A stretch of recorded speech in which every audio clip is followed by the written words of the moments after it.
Bueno, gente, lo que les decía, un poco mientras vienen llegando los demás compañeros, la clase pasada estuvimos viendo el protocolo HTTP, eso ya lo deben de haber visto ya en redes, un poco cómo es la arquitectura, cliente-servidor, las respuestas, los requests, las peticiones. Y bueno, después voy a subir a una plataforma para que tengan parciales de años anteriores y vean más o menos cómo son los ejercicios. Que bueno, alguna pregunta siempre aparece bueno, del protocolo, puede aparecer algún log también. Si se acuerdan, la clase pasada estuvimos viendo un poco los logs de Nginx. Bueno, en realidad es un poco medio genérico, lo podemos maquetar después igual a los logs, mostrar información que a nosotros nos interese y en el formato que a nosotros nos interese, ¿no? Años anteriores se pueden encontrar con alguna captura de un log de Apache y tengan que deducir esa data.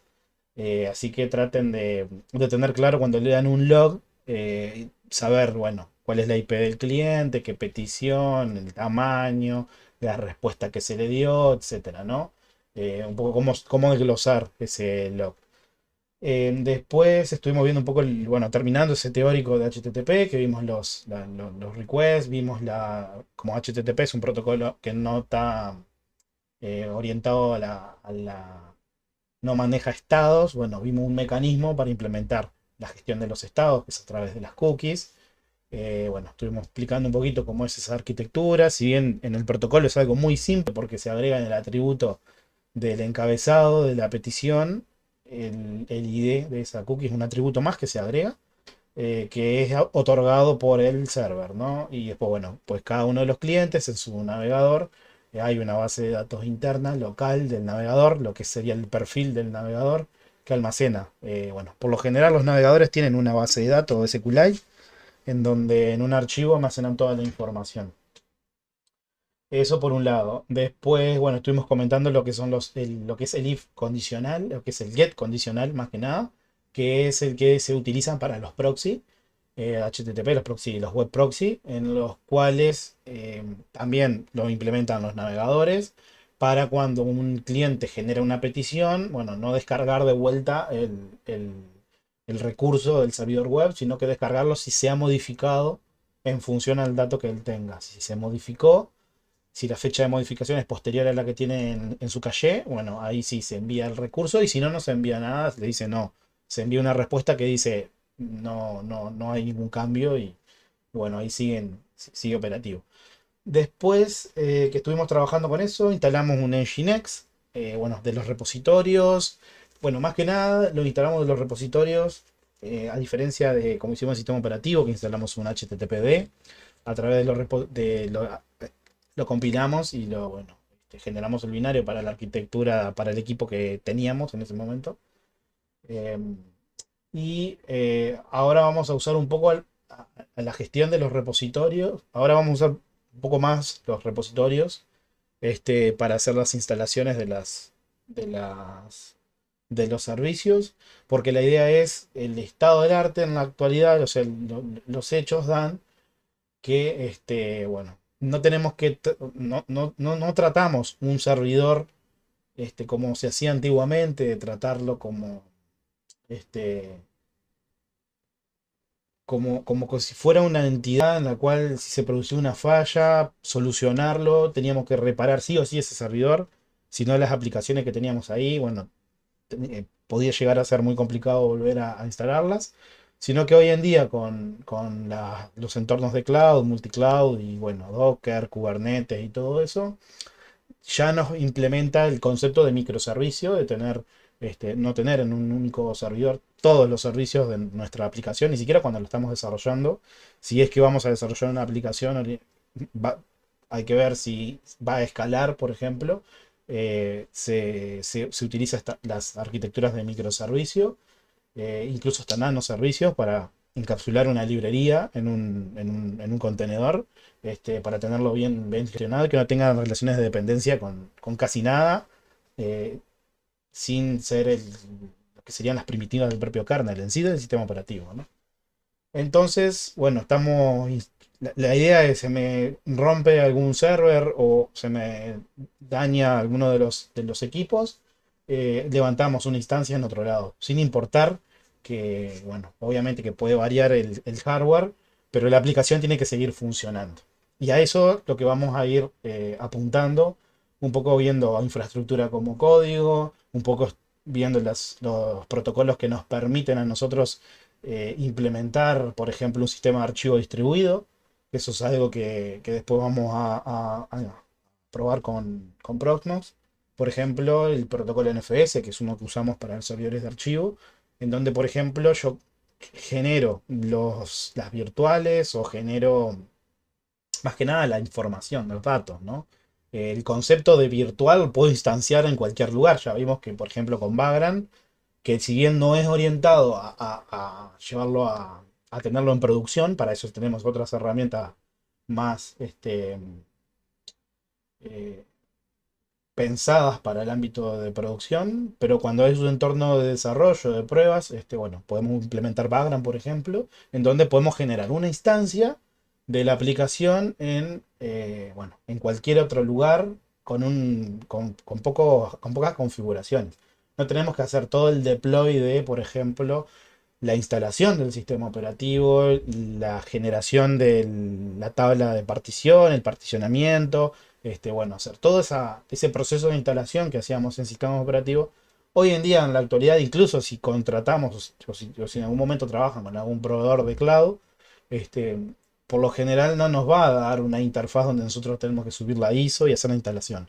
Ya nos van a dar imágenes de los sistemas operativos más, de las distribuciones más utilizadas. Y bueno, siguiendo un asistente o por medio de una API, por ejemplo, podemos hacer el deploy o la creación de la infraestructura.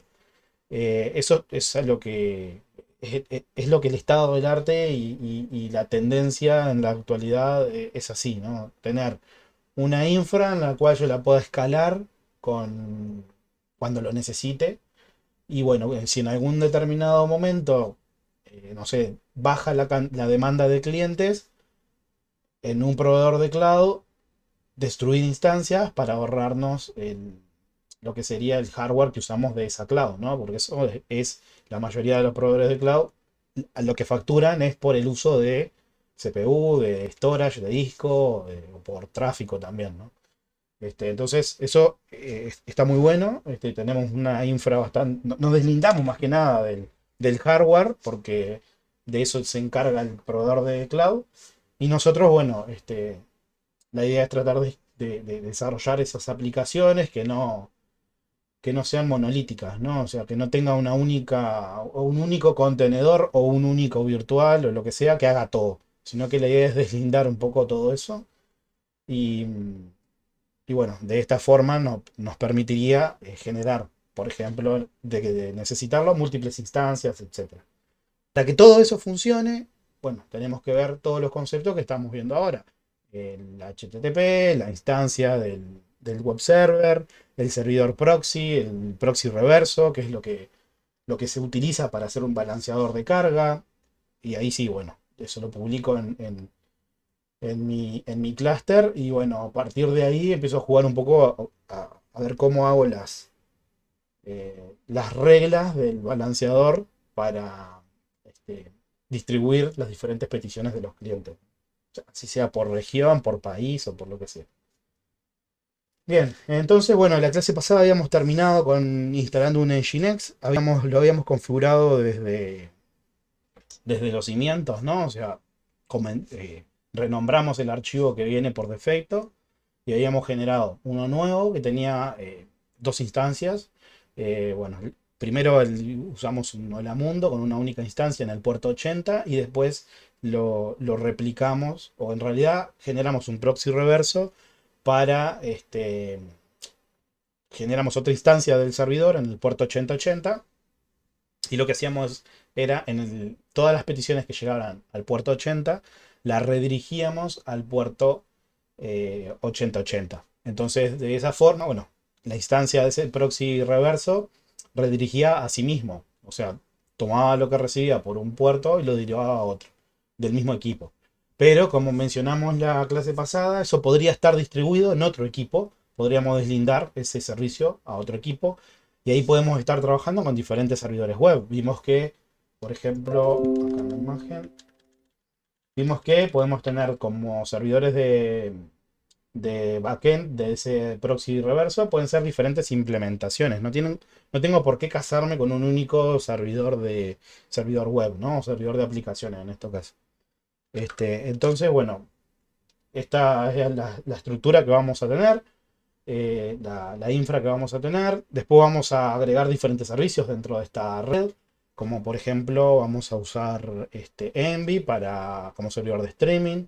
Eh, en sí no sería stream, sería servidor de multimedia.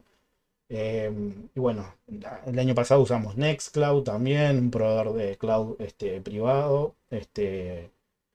open source, y que bueno, lo podemos alojar en nuestros servidores. Y bueno, la idea es un poco empezar ahora a jugar con eso. El primer laboratorio va a ser de servidores HTTP o servidores web.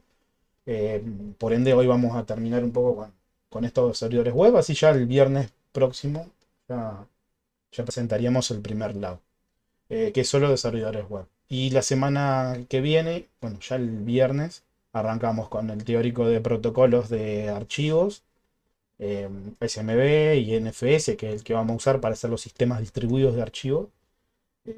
Y después de eso, bueno, vamos a intercambiar información con esos protocolos, a entrar a jugar con lo que es el archivo de inicio de montaje de las particiones y de los recursos compartidos, para que cuando, bueno, bootee el equipo, se conecte cierto path a cierto recurso compartido y a partir de ahí empiece a trabajar. Y eso es lo que vamos a tener en Proxmox. Tener el sistema de archivo distribuido, ¿qué ventaja nos da? Bueno, en un nodo, por ejemplo, de Proxmox, tengo una máquina virtual, por ejemplo, o un container también. Y, no sé, por algún motivo, no sé, quiero dar de baja esa instancia de ese nodo y dejar las VM, dejar los containers disponibles o levantar esa misma instancia en otro hardware. Bueno, usando un sistema de archivo distribuido, nosotros podríamos con pocos clics este, levantar una nueva instancia sin necesidad de reiniciar la del nodo que vamos a dar de baja, ¿no? Podríamos hacer lo que es live migration, que solo migraríamos lo que está en RAM del equipo, básicamente, porque el storage ya lo tenemos distribuido. O sea, bueno, si bien existen diferentes protocolos a nivel de file system que nos dan la posibilidad de distribuir eso.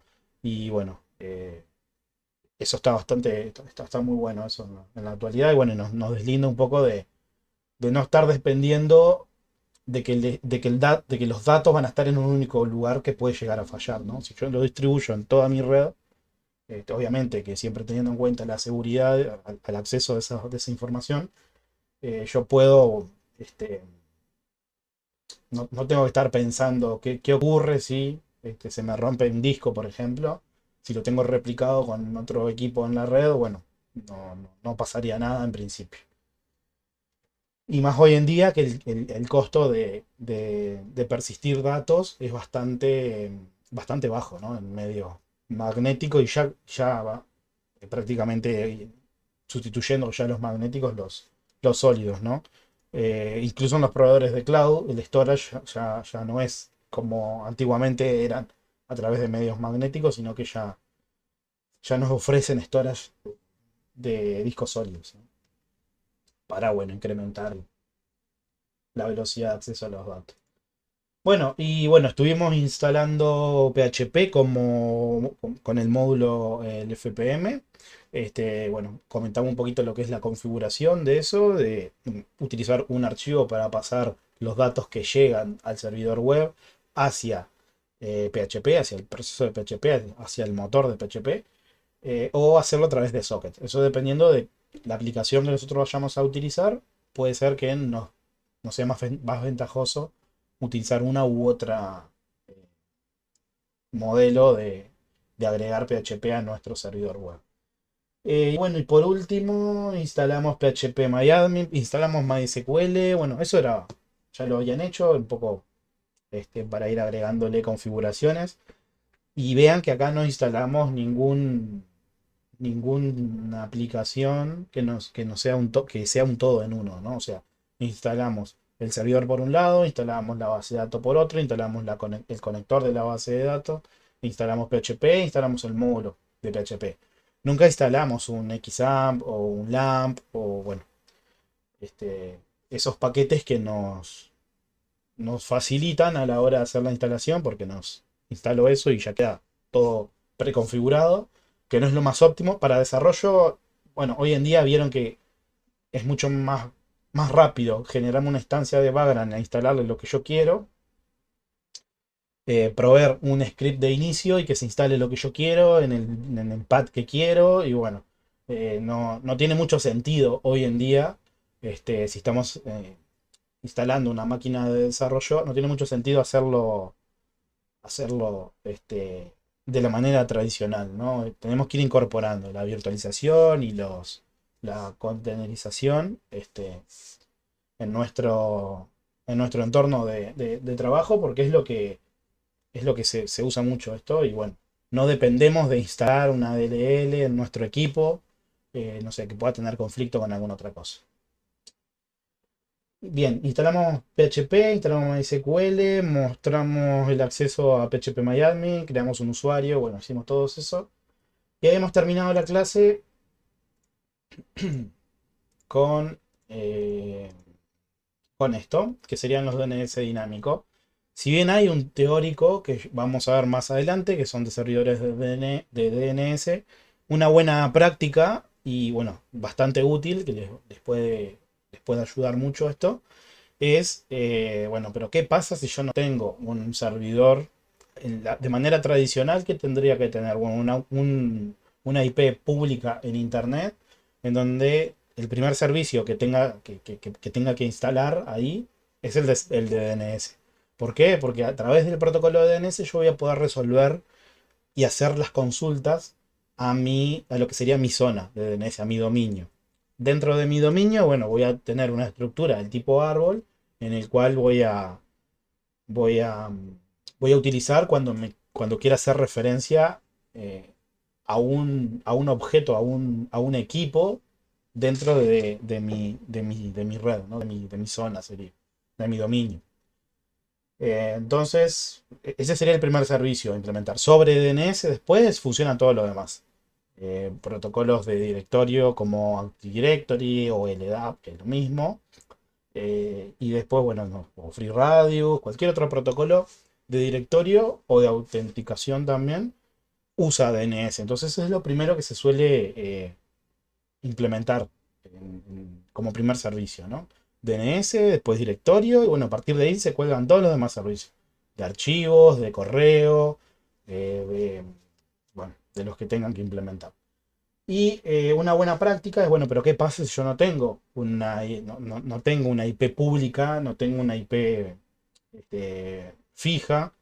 Porque cuando nosotros registramos un dominio en Internet, cuando implementamos nuestro servidor de DNS, tiene que estar registrado por alguno de los servidores de DNS, que se llaman los TLD, los Top Level Domain, tienen que registrar nuestro dominio.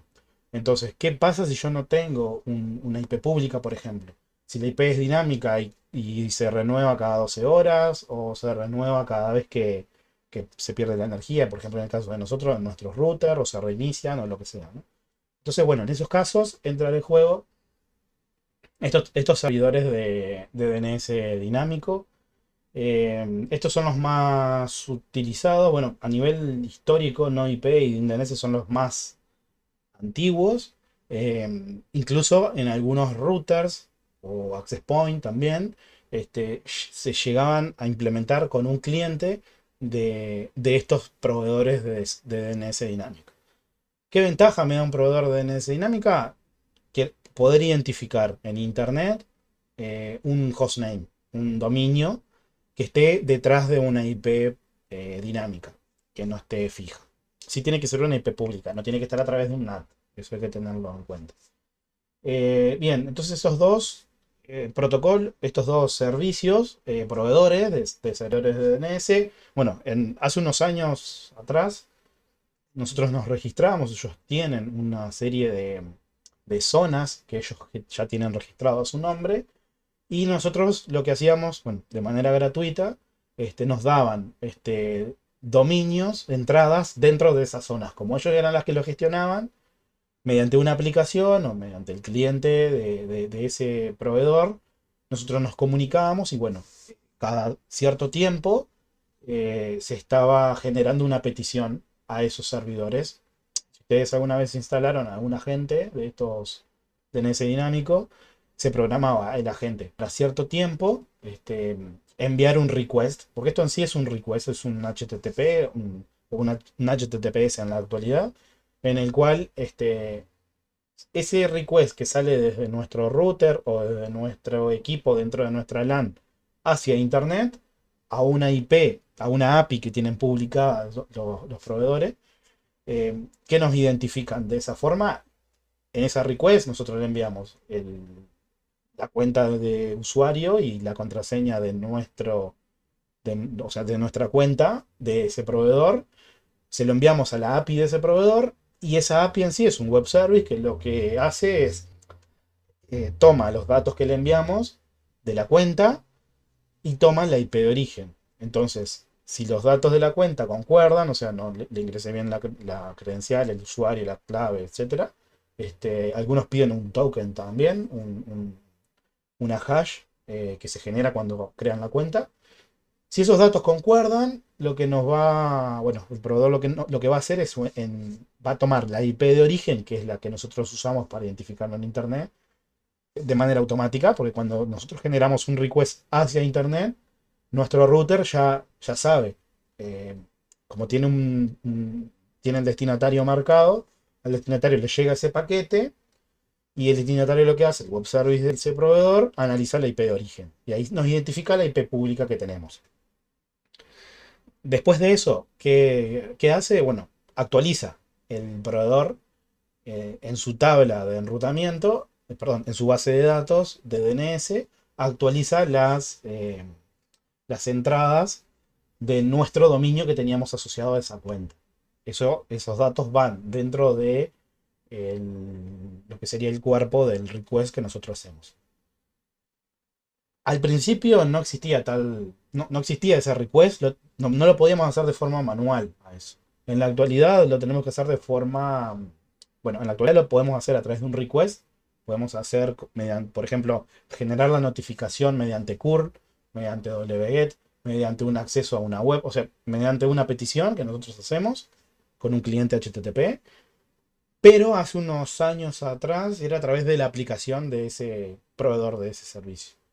Eh, por lo general nos daba una aplicación que lo instalábamos en Windows, en Linux, que nos permitía comunicarnos y notificar esos cambios de IP. Entonces, ¿qué ocurría en ese cliente? Bueno, cada cierto tiempo estaba enviando ese request con esos datos. Entonces, cuando el proveedor de ese servicio recibía esa información, si la IP de origen era diferente a la que tenía registrada de ese DNS, de ese usuario, modificaba su base de datos de DNS. Caso contrario, no hacía nada. Y eso se generaba, esas peticiones se generaban cada 5, 10, 15, una hora, por ejemplo. 5, 10, 15 minutos o podría llegar a ser a una hora. Eso lo podemos configurar nosotros. Después, bueno, existen más proveedores. Google tiene uno también tiene un servicio de DNS dinámico, pero no está disponible para América Latina. Este, por eso no hemos usado mucho ese. Y bueno, DuckDNS es otro también que es bastante, bueno, bastante más nuevo en comparación a estos otros dos, que nos permite, mediante una API de manera muy simple, eh, hacer peticiones, generar de entradas de DNS y nos dan un identificador, una hash, que lo enviamos con ese request y el request puede salir desde cualquier lugar, ¿no? Desde el router, si el router nosotros soporta generar un request, o desde una aplicación, o incluso desde una página, visitando una página con cierto formato. Ellos nos dan una API mediante a través de la URL, mediante un HTTP request GET, podemos subir los datos y actualizar cierta entrada de dominio. ¿Qué ventaja tiene? Bueno, no, bueno, ¿qué nos pide como requisito?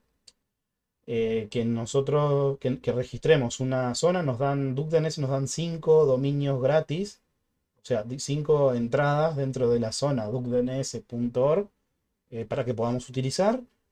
En el caso de NoIP y de DynDNS nos dan 2, antiguamente eran 5, después lo bajaron a 3 y ahora creo que son 2 el máximo.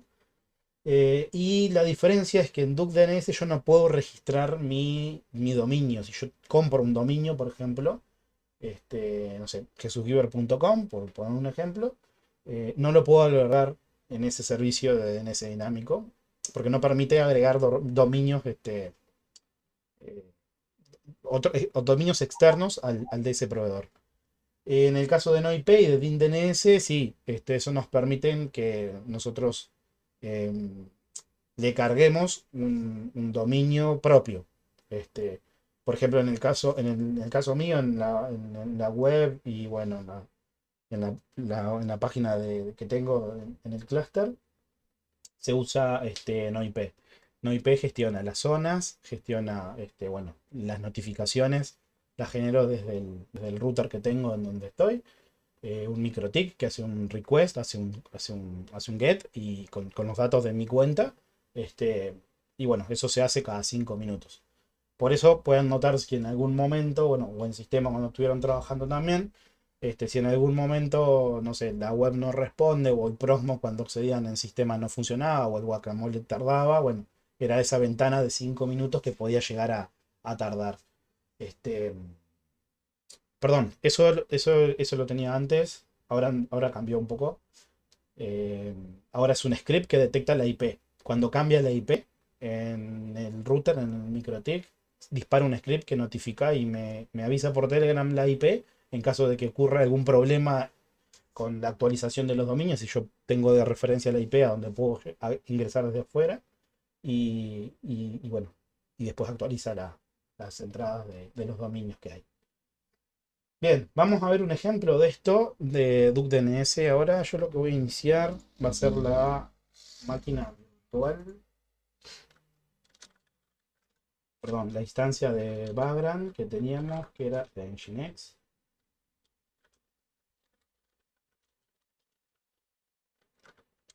Vamos a ver si no tengo nada en ejecución, porque la otra vez me había quedado en pausa esa, me había quedado en segundo plano.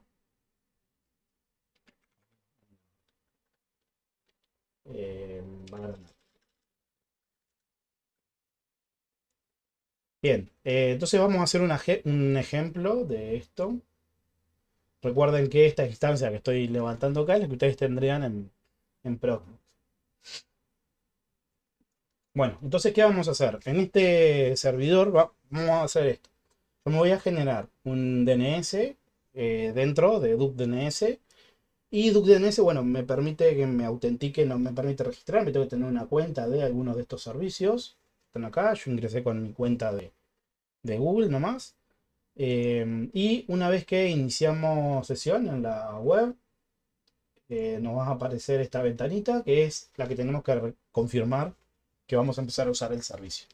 Entonces, una vez que hacemos eso, eh, le damos clic en este botón y eso nos va a generar una hash. Hasta que no le demos clic en ese botón, nos va a generar una hash que es la que nosotros vamos a utilizar desde nuestras peticiones. O sea, la idea es que nosotros notifiquemos cada vez que cambie la IP de nuestro ISP. Y usando esa hash nos vamos a comunicar con los servicios con los servidores de este servicio, ¿no? Este proveedor. Algo que explica en la web está bastante bueno porque es totalmente gratis, nos permite crear hasta 5 dominios. Bueno, el único problema, o en realidad no es un problema, pero lo único malo es que vamos a generar entradas dentro de la zona duckdns.org. No podemos personalizarlo y usar nuestro propio dominio. Pero fuera de eso, nos sirve, no vamos a tener problema. Eh, bueno, cuando validamos la cuenta, nos va a generar la información de nuestro usuario, o sea, nuestras credenciales. Y nos va a aparecer esta hash, que yo acá se la dejé tapada, porque eso teniendo esa información, pueden actualizar una entrada de DNS de ese usuario. Así que eso, bueno, se lo tienen que guardar. Y bueno, lo único que dice aquí es que nuestro dominio no tiene que estar registrado previamente, ¿no? Dentro de esta zona. Le ingresamos nuestro dominio acá, nuestro subdominio sería, le damos en Add Domain y listo. Nos va a generar dos entradas que son una de IPv4 y otra que es de IPv6. Bueno, podemos generar hasta 5 de estas entradas y recuerden tener en cuenta de que nosotros tenemos que notificar cuando nuestra dirección IP cambie. Bueno, una vez que tenemos eso, le tengo que notificar que va a cambiar la IP o le puedo cargar dentro de esta cajita de texto la IP que tengo en ese momento, si quiero hacer prueba. Por ejemplo, yo no lo estoy usando este dominio, no me sirve de nada estar notificando mi IP en tiempo real, ¿no? O sea, esa es una de las cosas que voy a tener que ingresar ahora a la web y establecerla, o sea, setearle la IP que tengo en este momento. Este sería nuestro primer dominio y bueno, una vez que tenemos esos datos, ya podemos en nuestro router que tengamos, creamos un redireccionamiento de puerto y le decimos, bueno, todo lo que venga del puerto 80, reenvíalo a mi instancia de mi Nginx. ¿A qué lo voy a redirigir yo? A mi instancia de Nginx que tengo en Vagrant. Entonces yo voy a dejar esto acá, voy a ingresar por SSH a la instancia. Esto es lo bueno que tiene. Recuerden que el que tiene los datos es mi equipo host y Vagrant es el que, bueno, es la instancia que usa esos datos y bueno, y tiene su kernel, su distro de Linux instalado. En este caso creo que es un Ubuntu, no me acuerdo bien. Pero si vamos a var, no, vamos a etc, nginx y acá vamos a ver el archivo de configuración, que es el que nos genera por defecto. Y esto es lo que vamos a estar trabajando hoy. Si bien no tanto en este archivo de configuración, porque esto también lo habíamos comentado en la clase pasada, dentro del directorio de Nginx van a haber cantidad de directorios y el que más nos interesa es el de Site Available, que es donde nosotros agregamos las configuraciones de nuestros sitios. Lo bueno es tener dividido en cada sitio un archivo de configuración para que sea más fácil de administrar. Y en Site Enable, esto lo que vamos a tener bueno, esto es un puntero. Esperen que abrí la lupa sin querer. Site Available es un directorio que tiene un puntero a los diferentes archivos de configuración. Y estos los que están aquí dentro, es lo que procesa Nginx en cada una de sus instancias de HTTP. Del proceso master del servidor web. Bien, una vez que tenemos eso, bueno, por ejemplo, como lo tengo ahora, este, tengo el site enable, bueno, me voy a fijar acá la IP, recuerden que acá hay un redireccionamiento de puerto, yo lo que hice fue todo lo que va a mi IP host, que es 192.168.010.2.3333, me redirige al NAT de VirtualBox. VirtualBox con ese NAT captura ese request y lo reenvía a la instancia de Vagrant, ¿no? Bien, entonces yo si quiero podría podría publicar esto ya en internet. Voy a mi router, habilito, bueno, vamos a entrar al router. En las entradas de redireccionamiento vamos a habilitar estos dos, que son el puerto 443 y el puerto 80. Si nos fijamos en la regla, esto nos dice que todo lo que llegue desde mi conexión a internet al puerto 443 y sea el protocolo TCP, lo que se hace es se redirige a mi puerto, a mi, a mi IP de mi LAN, este puerto TCP. Eso con el puerto 443 y esto con el puerto 80. Todo lo que llegue por el puerto 80 se redirige al puerto de mi IP 3333, que es este que está acá, ¿no? O sea, esto es lo que se debería de publicar en internet si ustedes acceden. Eh, en producción, por ejemplo, en la web que tengo en mi dominio, es lo mismo. Lo único que voy a estar redirigiendo acá a un contenedor, el XC, de un nodo de Proxmox que está ejecutando una instancia de Docker. En Docker, cada una de las aplicaciones están publicando en diferentes puertos y bueno, el redireccionamiento se hace a esos puertos. ¿Quién atiende estas peticiones? Un proxy reverso. Esto se hace más bien, bueno, porque es una forma fácil de administrarla. Y como les digo, usando contenedores, teniendo los datos, podemos instanciar el servicio desde cualquier lugar. Eh, pero vamos primero a aprender a hacerlo de forma manual y después, bueno, esto ya es más de Infra 2. Puede ir a una instancia de Kubernetes, de Docker, de lo que tengan, de contenedores. Bien, yo voy a deshabilitar esto y voy a habilitar estos de testing para que ustedes puedan acceder desde donde estén. Y también porque quiero, también ya que estamos y tenemos un dominio, quiero agregar un certificado SSL también para que vean qué fácil podemos publicar un certificado SSL en el dominio que nosotros vayamos a crear y que sea de manera muy simple. Entonces ahora, bueno, para hacer eso, si yo quiero que mi conexión esté cifrada a través de HTTPS, a través de los certificados TLS, tengo que comprar un certificado. Tengo que ir a una empresa que se llaman entidades certificadoras, que se encargan de, por cierto dinero anual, te venden un certificado. Ese procedimiento se tenía que hacer antiguamente. Por lo general todos los años se renovaba el certificado. Y bueno, se sustituía el certificado que se compraba, que se tiene una fecha de vencimiento, ¿no? Tiene una fecha de caducidad.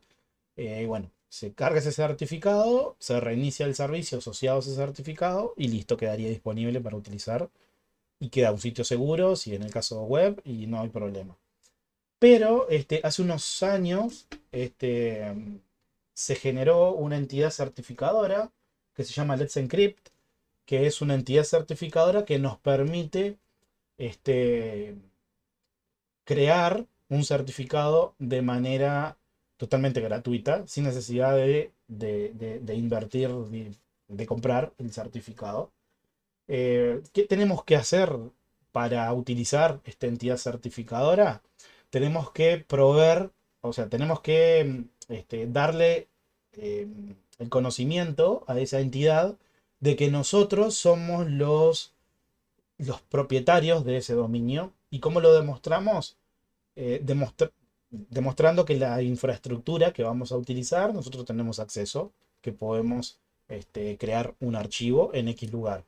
Entonces, para eso, la entidad certificadora Let's Encrypt generó lo que es un algoritmo, lo que es un procedimiento, y bueno, incluso probé una aplicación, que es esta que vemos acá en pantalla, se llama Certbot, que es un bot que está de manera continua, se instala en el sistema operativo y está chequeando eh, en qué estado están los certificados. Entonces, cuando se están por vencer, automáticamente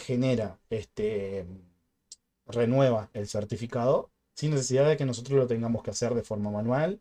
Y bueno, se encarga de renovar el certificado y cargarlo a los servicios que nosotros lo tengamos configurado. ¿Qué validez tienen los certificados en Let's Encrypt? Son 3 meses. O sea, pedimos un certificado hoy y por 3 meses no vamos a tener problema, no vamos a poder utilizar. Pero dentro de 3 meses tenemos que renovar ese certificado. Lo podemos hacer de forma manual O lo podemos hacer instalando Servbot, que es la aplicación que ellos nos dan para automatizar ese deploy. Y bueno, ejecutar Servbot es muy simple. Por eso vamos a ver el ejemplo ahora. Bueno, no tardamos nada en hacerlo. Pero antes de cargar un certificado, o sea, obviamente que el certificado que nosotros queremos generar tiene que estar registrado a un dominio que nosotros tengamos acceso, ¿no? Y podamos modificar, podamos probar de que nosotros tenemos acceso. ¿Cómo se logra eso? Bueno, Servbot internamente, al momento de renovar el certificado o de crear el certificado, genera un archivo en el file system del servidor web que tenemos en internet, y de esa forma utiliza, eso sería que le da la señal de que realmente sí, ese servidor es de fulanito, y ahí, bueno, ocurre el proceso de negociación y se intercambia la información de ese certificado.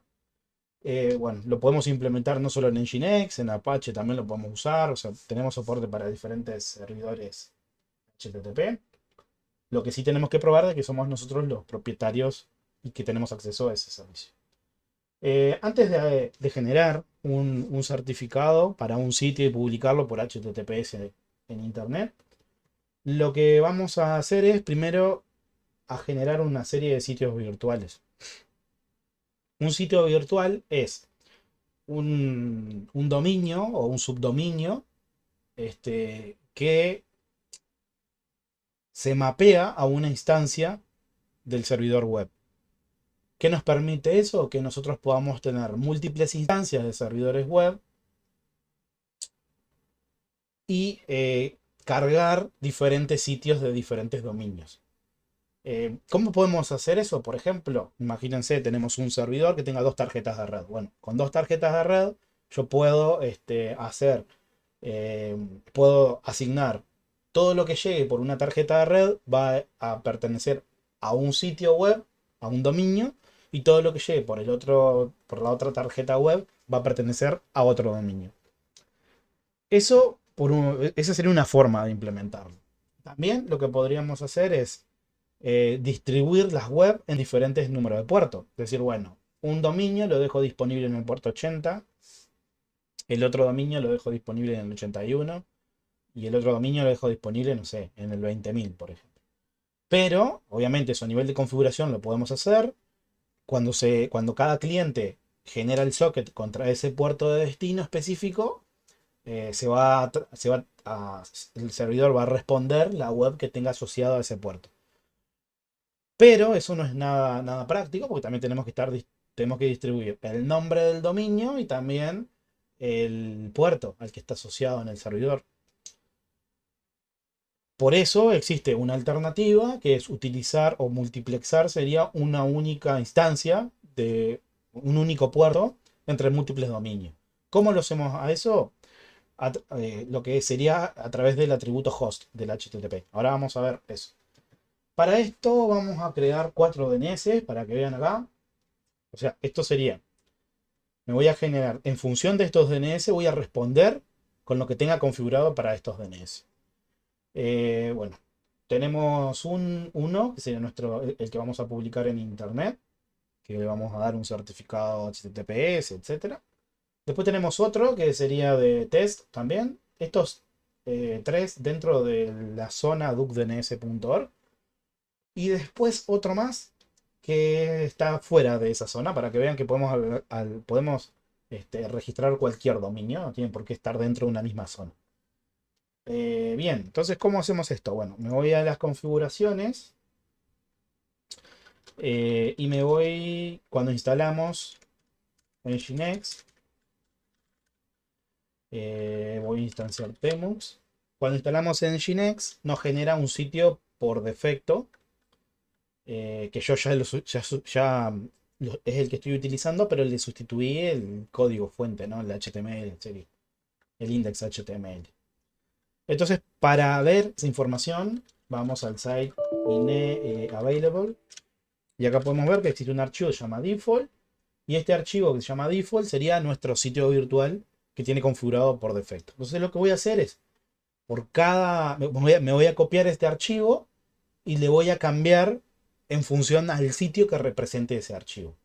Entonces, por ejemplo, nos dicen que tenemos que crear admin infra 2021. Bueno, vamos a hacer así. Hacemos un cp de default y le agregamos admin infra 2021.ducdns.org.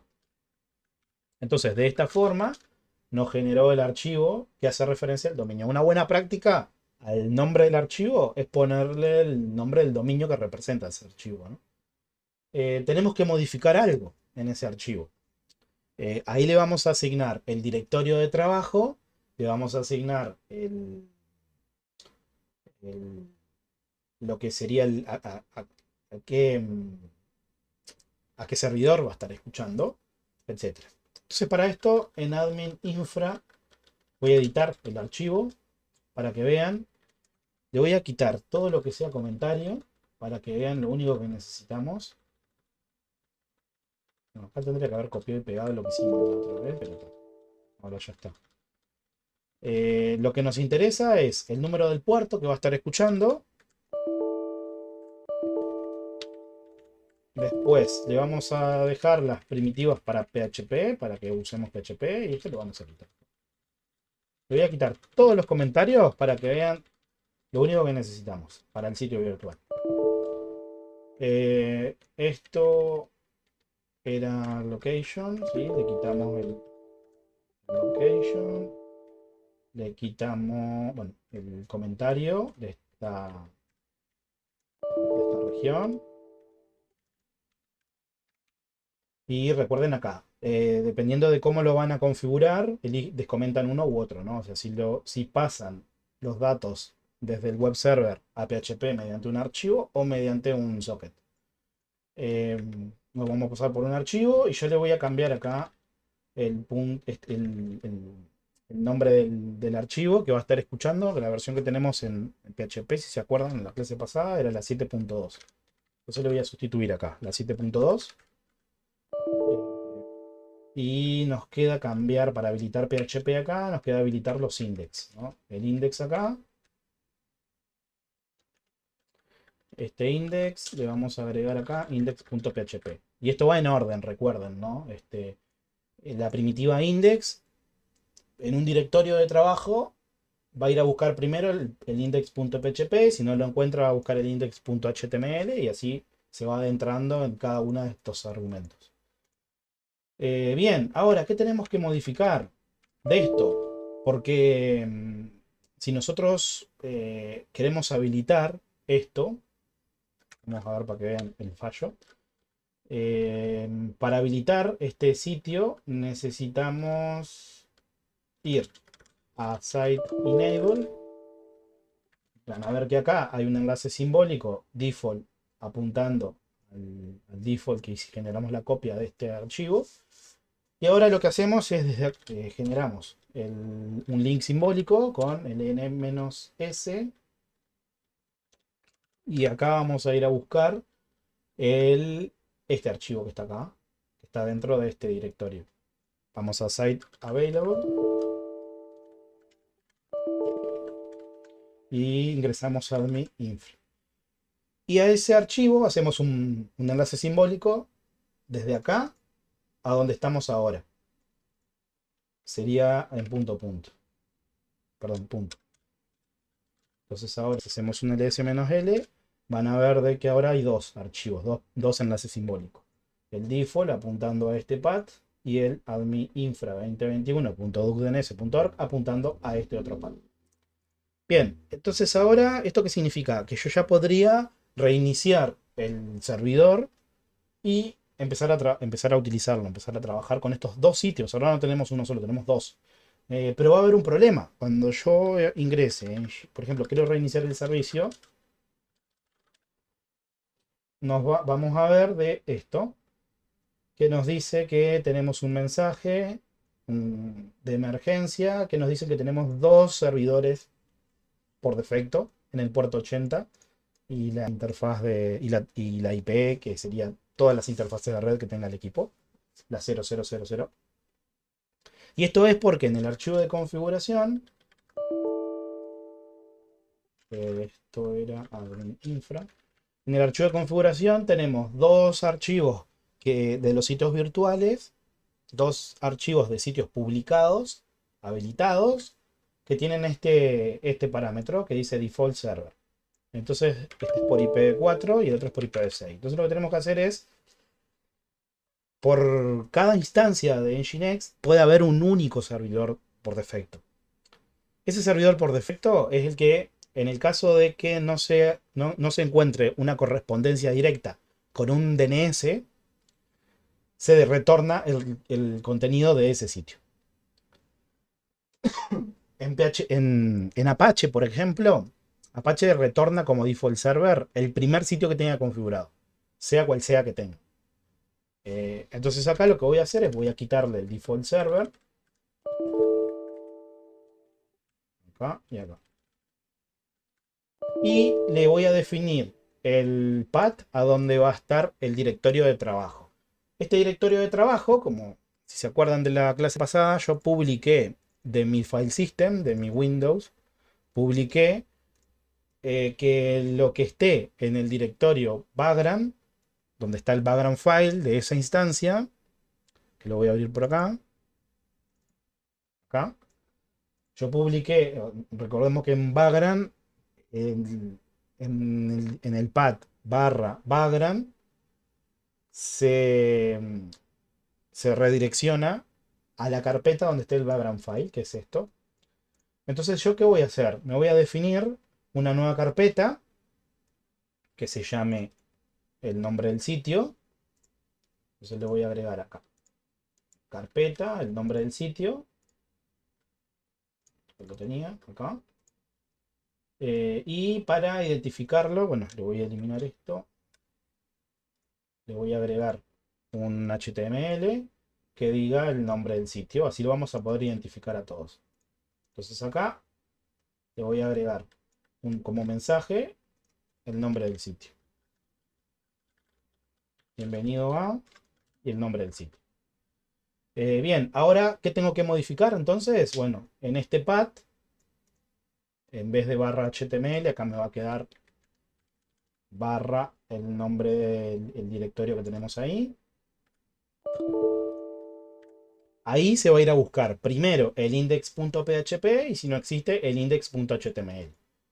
Entonces yo lo que voy a hacer es le voy a quitar el index.php porque esa web no quiero publicar PHP. Bien.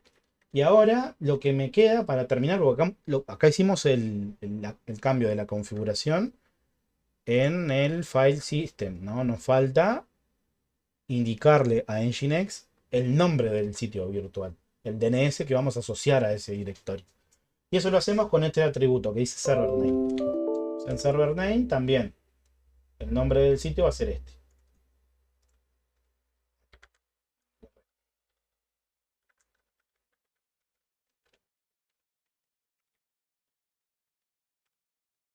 Ah, y acá me había quedado.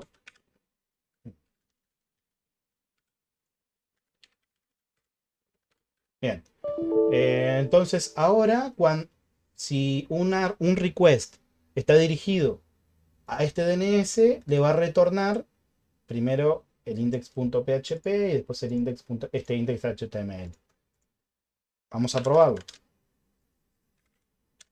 Recargamos las configuraciones. Me faltó quitar. No había guardado los cambios hoy del archivo. El default server en IPv4 y el default server en IPv6. Pronto. ¿Cómo lo pruebo a esto? Vieron que tenemos dos sitios, ¿no? El primero de ellos es el default. El default está retornando en el directorio de trabajo, que es este, var www.html. Ese var www.html es este archivo que está, este directorio que está acá. Entonces, ¿qué va a retornar ahí? El index.html. Este index vamos a agregar acá que sea el default server.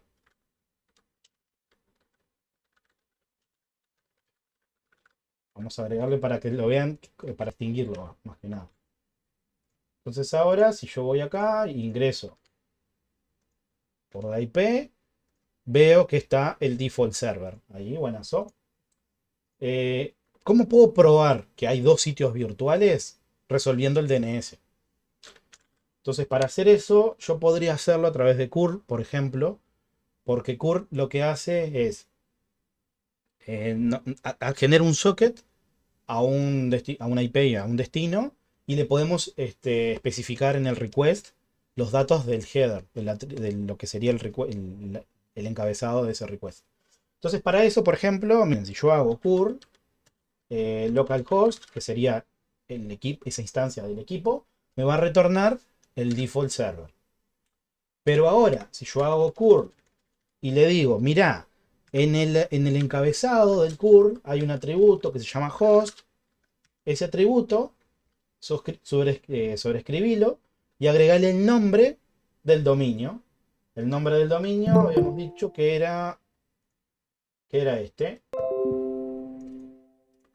Entonces ahora, cuando le des Enter, ahora nos va a retornar el contenido de ese dominio, que es el mismo número de puerto, que es el 80, pero en el atributo, en el encabezado del request, se le sobreescribió, perdón, se le agregó en el atributo host fuera el nombre del dominio.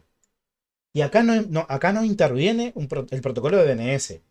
¿Por qué? Porque lo- le estoy diciendo que conectate como socket a esta IP, que sería la IP local. En esa IP está la instancia de Nginx puerto 80 y en IPv4 y sobreescribirle el atributo host. Entonces, si nosotros ingresamos, por ejemplo, en el modo para ver el request y la respuesta, acá podemos ver de que en el request, acá, este es el request que nosotros le generamos a partir de curl, ¿no? El get al raíz, el HTTP 1.1 en su versión y el host, el nombre del sitio virtual. Entonces, si yo le omito el host, vamos a ver que no se especifica nada. El host es el propio equipo, el localhost al que hice la petición, y eso nos retorna el default server.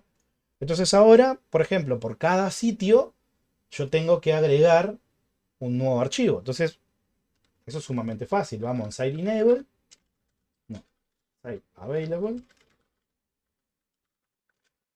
y nos vamos a generar ahora una copia del admin infra 2021.dns.org. ¿Cómo va a ser la copia?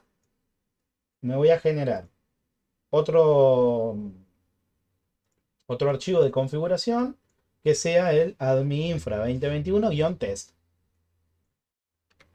Entonces hacemos un cp de admin infra y acá le agregamos el prefijo, perdón, el sufijo, este era dev, ¿no? No, test. Le agregamos el prefijo test y en el otro le agregamos el prefijo dev. Y en el otro nos generamos un nuevo dominio que es jesus.infra.edu.uy.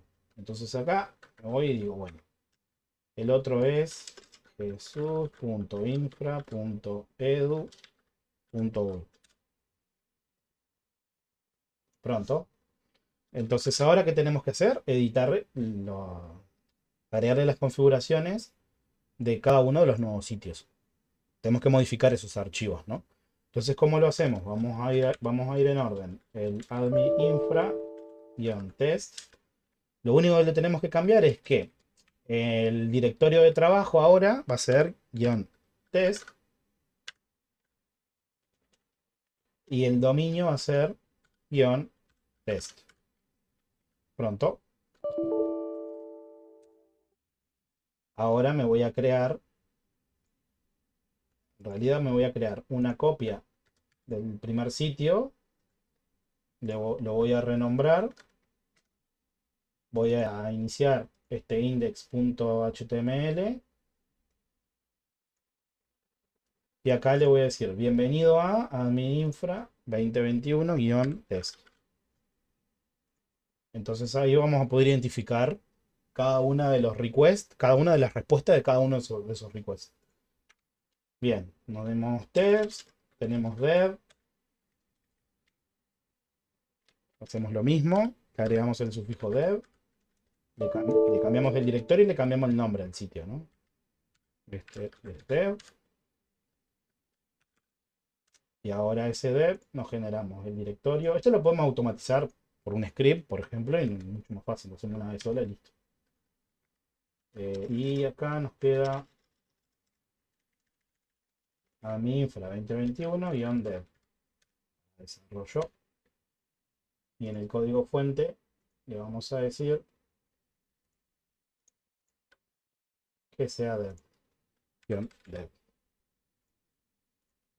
Y por último nos queda el otro dominio que no tenía nada que ver. Tenemos que crearnos, tenemos que modificar el directorio de trabajo y el nombre del sitio.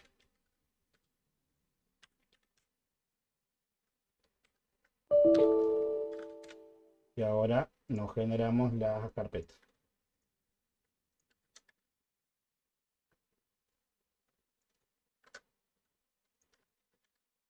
Pronto. Ahora, qué nos está faltando? Agregar el enlace simbólico para los sitios habilitados, ¿no? Porque por el momento están configurados, pero no están habilitados. Solamente tenemos dos habilitados. Entonces ahora vamos a hacer de vuelta el mismo comando de hoy. Generamos un enlace simbólico del tipo softlink que va desde sites available y acá va admin infra 2021 sería dev al directorio en el que estamos ahora. Después iría el test y después iría el que dice Jesús. Pronto. Fijamos y acá tenemos los 4 sitios virtuales que generamos y el que está por defecto. Entonces ahora, ¿cómo lo podemos probar? A esto lo mismo. Que hoy hacemos un curl. Si hacemos un curl directamente a localhost, nos retorna el default server. Ahora si hacemos un curl y le especificamos en el encabezado que el atributo host sea admin infra 2021-test.edu.uy, que sea test.loopdns.org.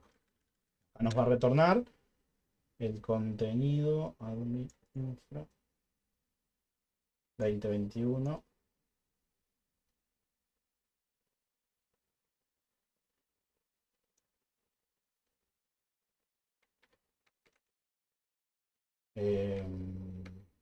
Perdón, me faltó reiniciar el server, ¿no? Recargar las configuraciones. Listo, ahora sí. Acá me está retornando el admin, bienvenidos a admin infra 2021-test.dns.org. Perfecto. Ahora cambiamos al dev. Bien, nos está retornando el sitio dev. Y ahora si nos pasamos al otro sitio que no tenía nada que ver. No, era test dev, el común, el que estaría en introducción. Perfecto. Y ahora nos vamos al sitio, al otro dominio que no tiene nada que ver, ¿no? Jesús.edu.org.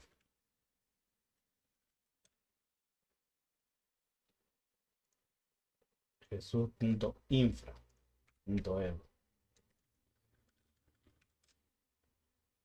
Impecable. Lo único que no sobreescribí nunca fue el index.html. El DNS.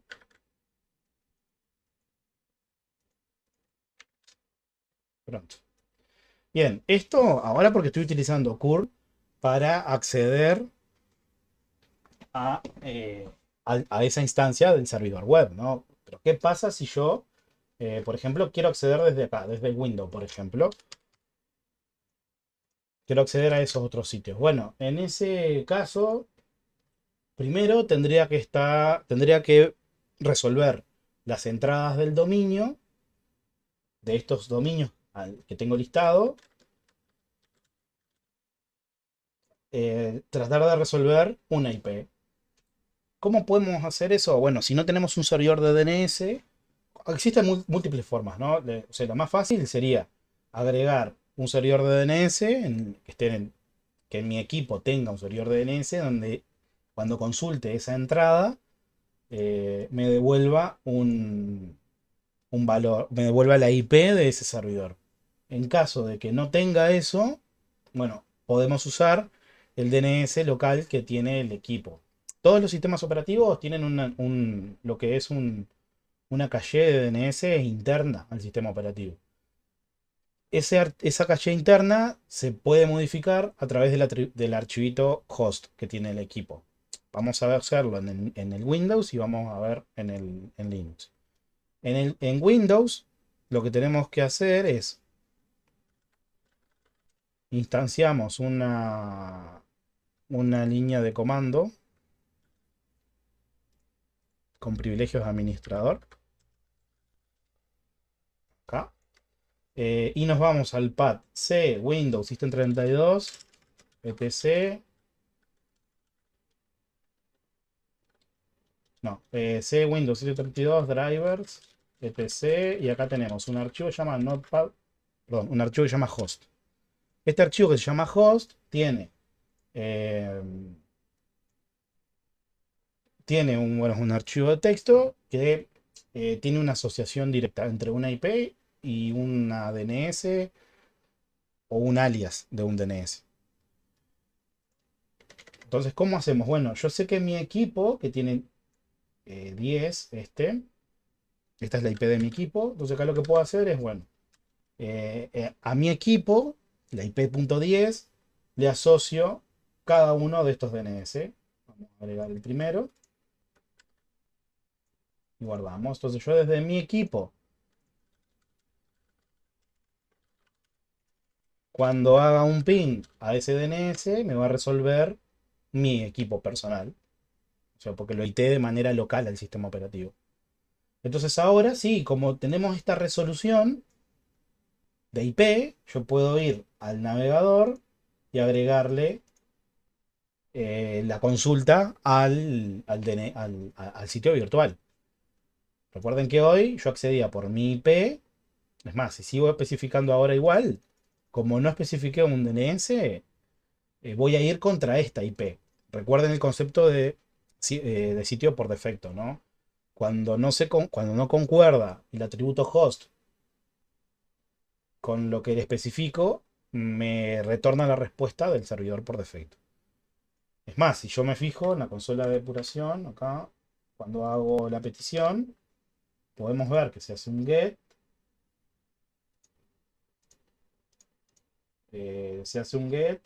y nunca le especifico en el atributo host, nunca le especifico el dominio. Va directamente contra la URL que tengo acá. Pero si yo ahora hago el request, vamos a abrir de vuelta acá la consola, pero contra el DNS, cuando le dé enter a esto,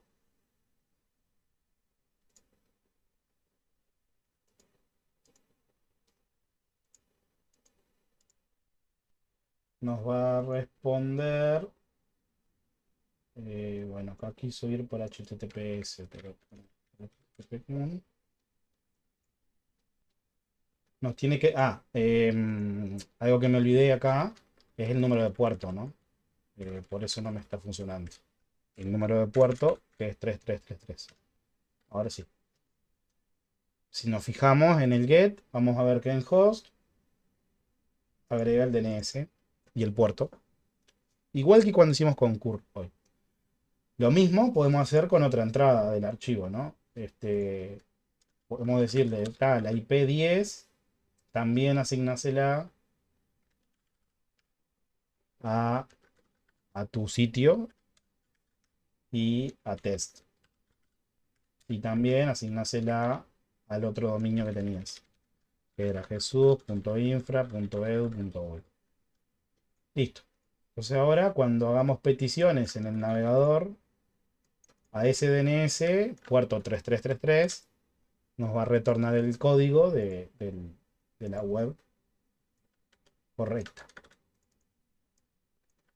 Y cuando especificamos la IP,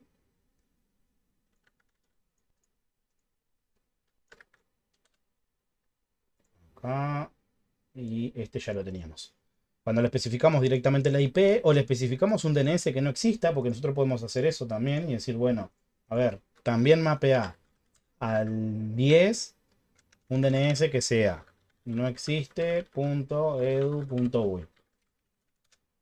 Entonces ahora cuando voy a ingresar a este DNS, puerto 3333, va a ocurrir lo mismo y como no detecta el dominio, no detecta un sitio virtual que se llame no existe.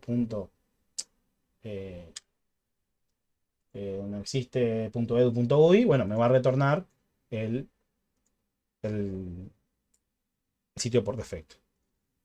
Bien, ahora una vez que tenemos estos sitios, esto es muy importante, recuerden el concepto de sitios virtuales, cómo funcionan y cómo se identifican a través del atributo host, ¿no? Porque yo acá tengo una misma IP, perdón, un mismo puerto en donde está Nginx publicando los servicios, que es el 80, que Vagrant lo redirige al 333 de 3 de mi equipo, y,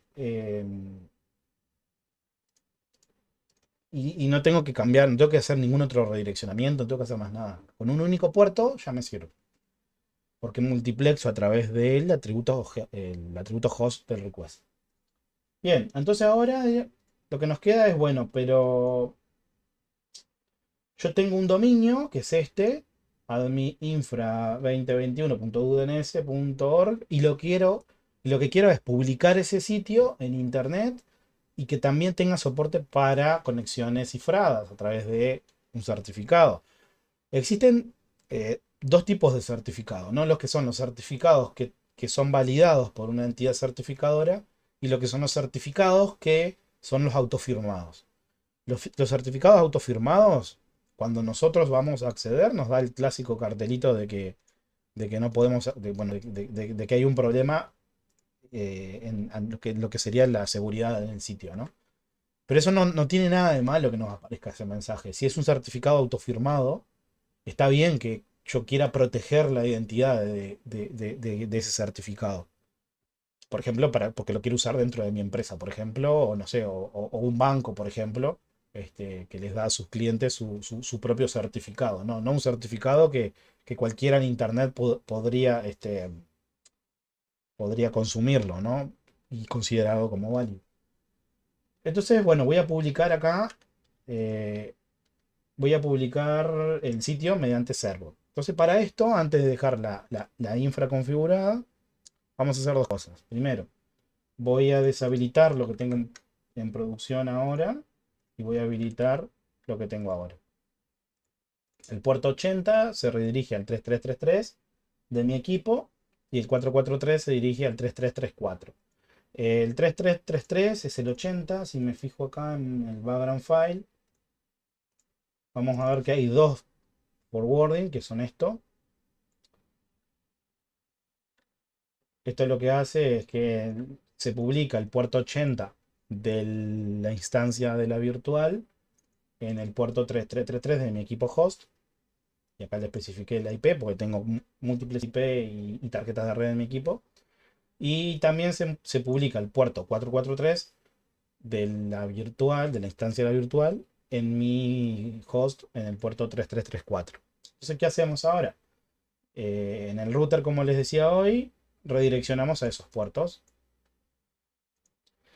Ahora, si ustedes ingresan, por ejemplo, jesusgiver.com, van a ver de que los está redirigiendo a esos sitios. A mí no me va a funcionar desde donde estoy porque tengo un ateo interno dentro de mi red y yo mis computadoras de la LAN no van hasta el router de mi ISP y vuelven hacia atrás. Directamente se resuelve eso dentro del router. Entonces, si eso se hace automáticamente. Acá abajo hay una entrada que, bueno, todo lo que sea mis DNS se redirige de manera interna. Pero si ustedes ingresan a gsubier.com, les va a aparecer el contenido del default server no, el default server no. Sí, el default server porque gsubier.com, esa instancia de Nginx que instalamos recién y configuramos no está asociada. Entonces les va a aparecer el default server, que es este. Bien, entonces ahora lo que vamos a hacer es voy a iniciar en DuckDNS porque tengo que actualizar la IP que tengo ahora en la entrada de DuckDNS. Entonces voy a ingresar a DuckDNS.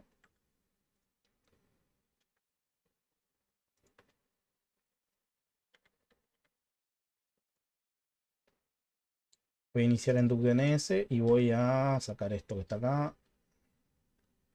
No voy a mostrar la ventana porque está la hash ahí, ¿no? De DuckDNS. Bien, entonces ahora lo que voy a hacer es, bueno, cuál es la IP en este momento que tengo y la voy a cargar en DuckDNS. Entonces le doy en Update y lo que ocurrió fue que pasó esto. Cuando le cambié en la cajita de texto, le di en Update y ya me modificó. Ahora, si yo ingreso, hago una prueba y voy hacia admin infra 2021 .duckdns.org, a mí no me va a funcionar esto, está bien, pero ustedes, si ustedes hacen un ping a esta web, les va a aparecer mi IP pública que tengo, que es esta, en este momento. Entonces ahora sí, si van a este sitio en internet, les va a aparecer el contenido del sitio.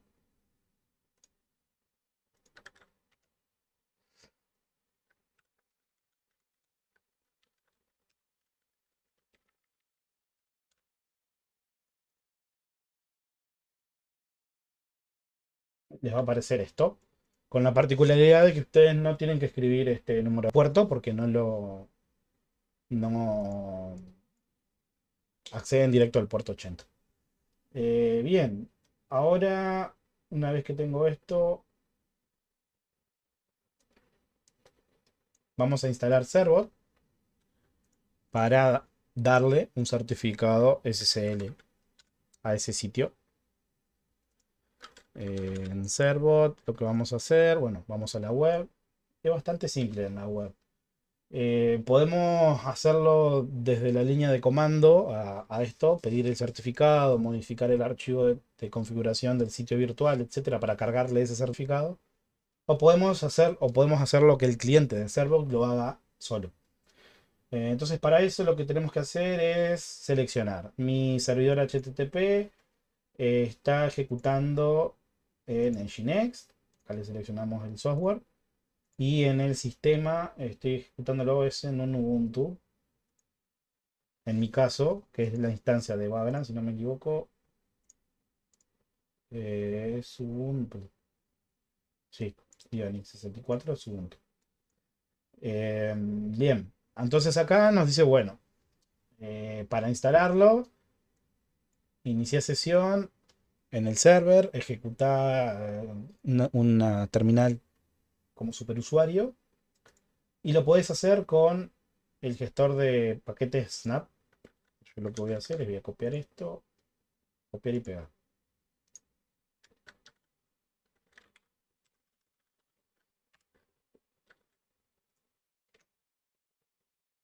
Bien, esto nos va a dejar disponible bueno, nos va a instalar Snap como gestor de paquetes.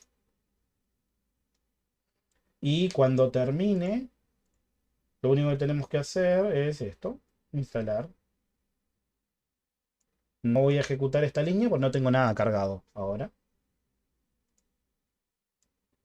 Entonces instalamos Servot.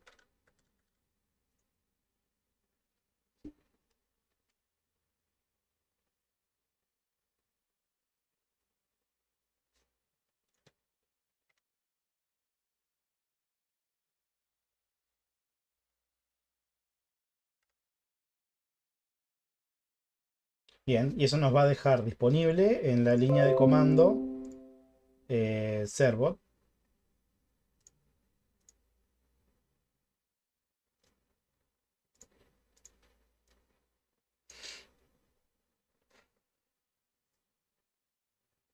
Bien. No, creo que no nos genera todavía. Sí, nos genera. Bueno, ¿qué tenemos que hacer ahora? Tenemos, bueno, como decíamos hoy, o podemos dejar de que Servot eh, haga toda la tarea de renovar el certificado en el sitio que nosotros queramos, o podemos hacerlo de forma manual. Si ejecutamos Servot y le pasamos como argumento Nginx, nos va a detectar dónde tenemos configurado los sitios virtuales y ahora nos va a listar esos sitios virtuales. ¿Qué ocurre? Nos solicita un mail, que este mail es para, por ejemplo, Servo lo que hace es agrega en el cron tab, que es el programador de tareas en Linux, agrega un script que lo que hace es cada cierto tiempo, una vez en el día creo que es, este, chequea si los certificados son válidos o no. Ese chequeo puede llegar a fallar si ustedes tienen algún problema en el servicio o algo con crontab, o por la zona horaria, o por la fecha, o por algo, por algún motivo falla. este, Let's Encrypt nos manda un mail diciendo, no, mira, están por vencer los certificados para que nosotros pongamos atención en eso. Yo le voy a dar mi email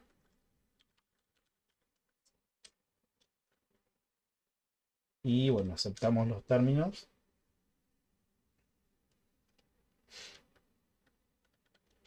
Bien. Y bueno, listo, nos detectó acá. ¿Qué sitios virtuales querés habilitar HTTPS? Acá podemos seleccionar los que nosotros queramos. Obviamente que acá, por ejemplo, solamente tenemos publicado en internet este, ¿no? Si queremos publicar este otro, tendríamos que crear en Servot, tendríamos que crear, perdón, en DuckDNS tendríamos que crear este DNS, fijar, o sea, cada uno de los DNS. Los primeros tres, este no, porque no pertenece a la zona de DuckDNS. Tendríamos que chequear que no estén creados ya. Y ahí sí, crearlos, asociarlos a la IP que tenemos en ese momento y listo. Como yo ya tengo uno, voy a usar el primero solamente. Ingreso uno, enter. Y ahora Servot está pidiendo, o sea, está verificando si realmente nosotros tenemos el acceso, si somos los propietarios. Por eso nos pide privilegios de root Servot. Nos crea un archivo y bueno, desde sus servidores trata de leer el contenido de ese archivo. Si se puede hacer eso es porque tenemos acceso a ese server y somos quien decimos ser. O sea, somos los que administramos ese dominio. Bien, ahora listo, ya quedó implementado. Si ahora alguno prueba acceder a este DNS,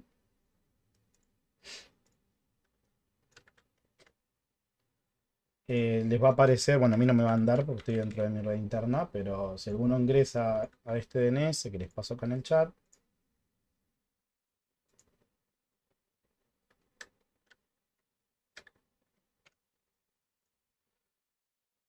les paso acá en el chat y van a ver de qué les va a aparecer el sitio del dominio que nosotros acabamos de crear.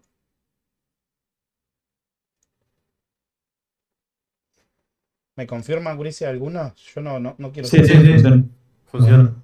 buenazo. Entonces, vieron que el candadito les dice, bueno, les dice que el certificado se generó hoy, que vence dentro de 3 meses y que el sitio es de fiar realmente, porque, bueno, no estamos haciendo nada ilegal, anda todo bien.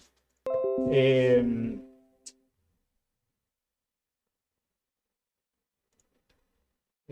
Bien, con esto, bueno, ya quedó disponible. Yo lo que voy a hacer es voy a volver a lo que tengo en producción ahora. Con testing y dejo producción. Listo. Recuerden, una vez que una pregunta a veces que se suele hacer en los parciales y en los exámenes es, ¿cuál es el proceso para la resolución de un nombre de DNS?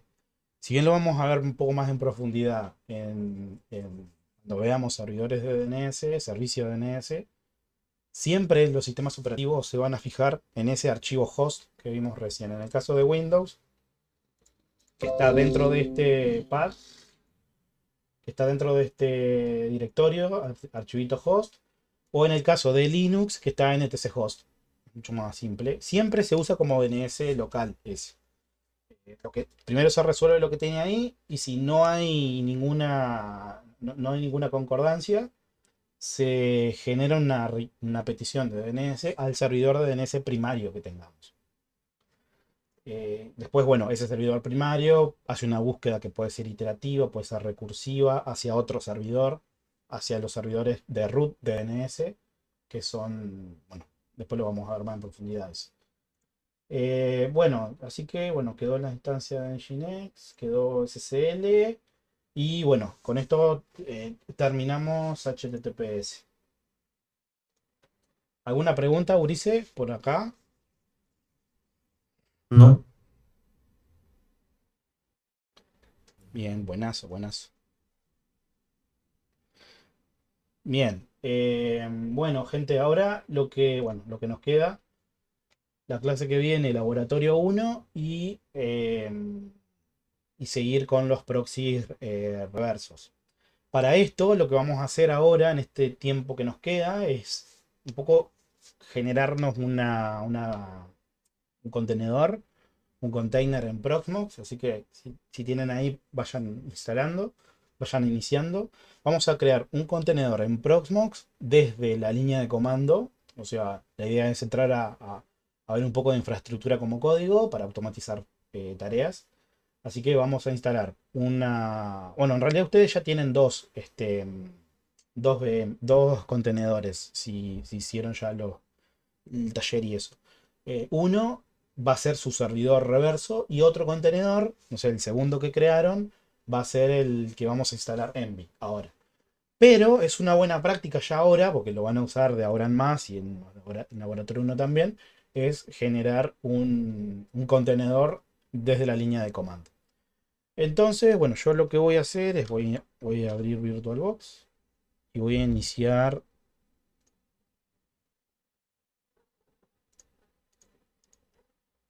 O sea que agregamos otro contenedor o no. No lo, abran una línea de comando con el Proxmox, y desde ahí vamos a crearlo. No lo vamos a hacer desde el asistente. O sea que desde... ok, de la virtual de Proxmox. Sí, desde la virtual de Ok. Proxmox, ustedes inician al nodo de Proxmox, y vamos a ahí crear una máquina.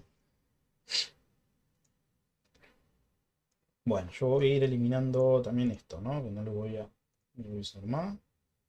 Y voy a ir eliminando esto.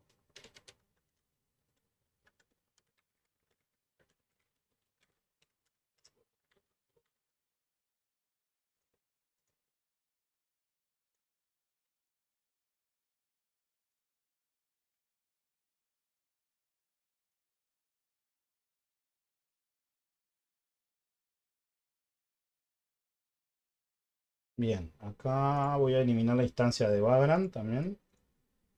Esto no va más.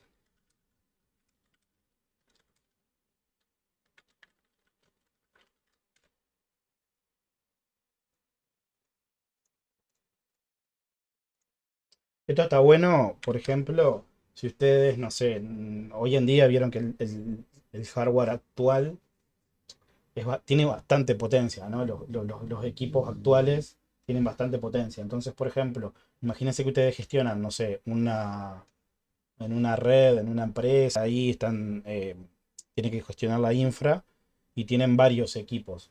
Lo bueno que tiene esto, que yo lo puedo, por ejemplo, no sé, generar una nueva instancia. Si empezamos a pensar, si empezamos a pensar en los equipos como instancias y no como equipos como tal, nosotros podemos, por ejemplo, no sé, En mi caso, por ejemplo, la computadora del trabajo. La computadora del trabajo es una máquina, es una VM.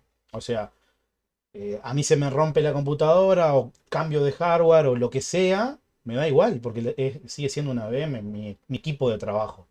Este, eso está bueno porque lo puedo mover desde un lado a otro también. Lo mismo sucede hoy en día, está ese concepto eh, eh, que es así como tenemos infraestructura, así como tenemos software como servicio e infraestructura como código, también tenemos lo que es el DevShop as a Service también, que es instancias de Windows 10, del sistema operativo que ustedes usen en un proveedor de cloud o ustedes mismos en un servidor, en un hipervisor o lo que sea, ¿no? Vean todas las ventajas que les da eso, ¿no? No necesitan un equipo, o sea, pueden instanciarlo en cualquier lado, a esa VM, a ese contenedor, a esa línea de comando. Lo pueden instanciar donde ustedes quieran y no dependen de un único equipo. Eso está muy bueno. Este, y eso es algo que se viene mucho ahora dentro de unos años, lo que es el Desktop as a Service, que es una instancia en un proveedor de cloud, no sé, en Amazon, en Azure, en algún proveedor de nubes, una instancia del equipo. Entonces ustedes acceden al equipo mediante un navegador, mediante, no sé, escritorio remoto, mediante, no sé, este, algún cliente que tengan X o con una aplicación también. Pueden embeber el acceso remoto a una aplicación que tengan de back office o lo que sea. Eso está muy bueno. Este,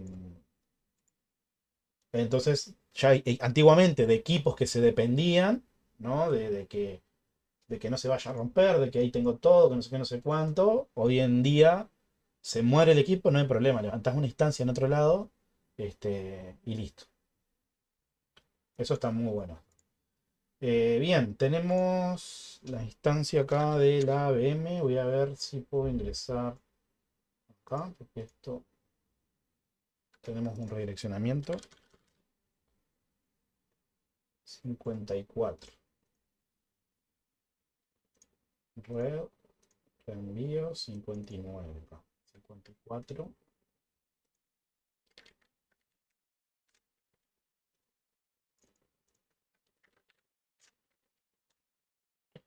Imaginen, sin necesidad de estar particionando, reinstalando un Windows 10, por ejemplo.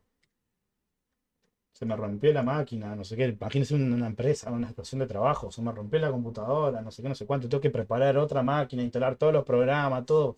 No, abrí una instancia y listo. Se te murió la máquina, bueno, andando a otra máquina, inicié una instancia de esa VM que ya tenés todo configurado, ya tenés todo donde lo dejaste, ¿no? Está muy bueno eso. Y listo, ya lo único que tendría que hacer es un SSH root.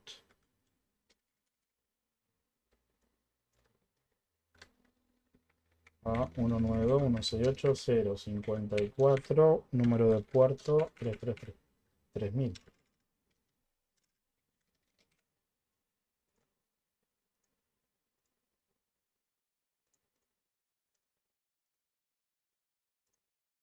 No, 5000.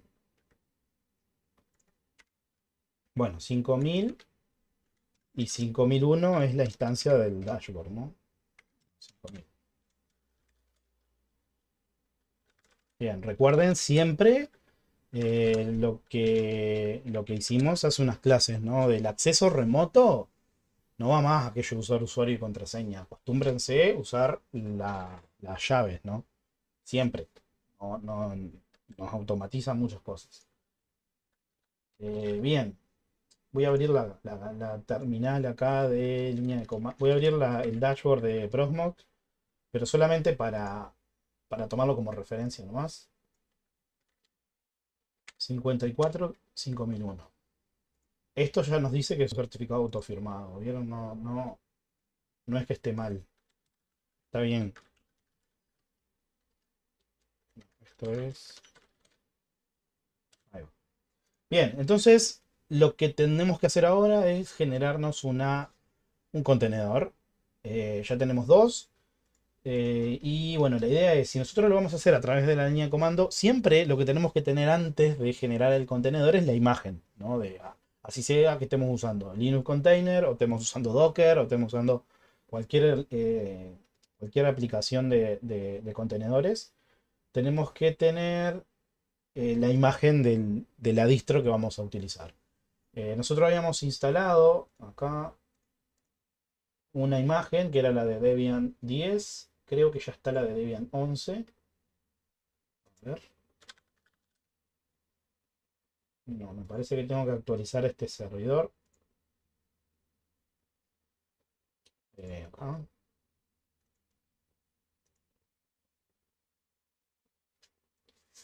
Ya está disponible Debian 11, así que nos debería de...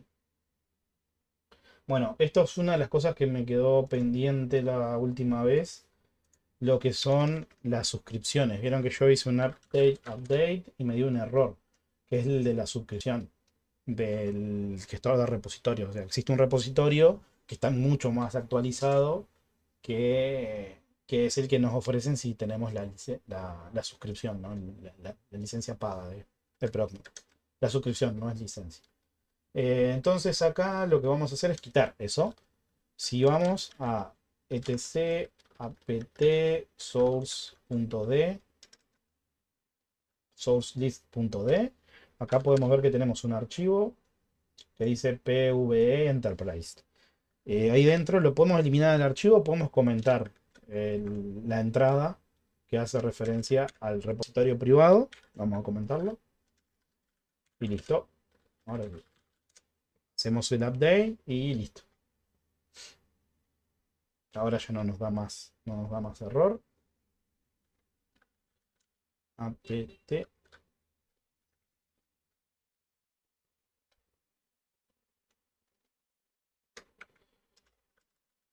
Ok. Ahí ventilo lo mismo. Ah, ¿qué hizo? Un apt upgrade. No, no, que nos está diciendo que habían dos servidores que no estaban disponibles.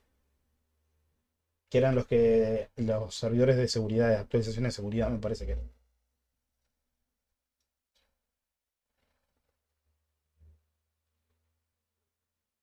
A mí me tiró que ya está todo, se ve que ya lo había actualizado antes. Buenazo, buenazo.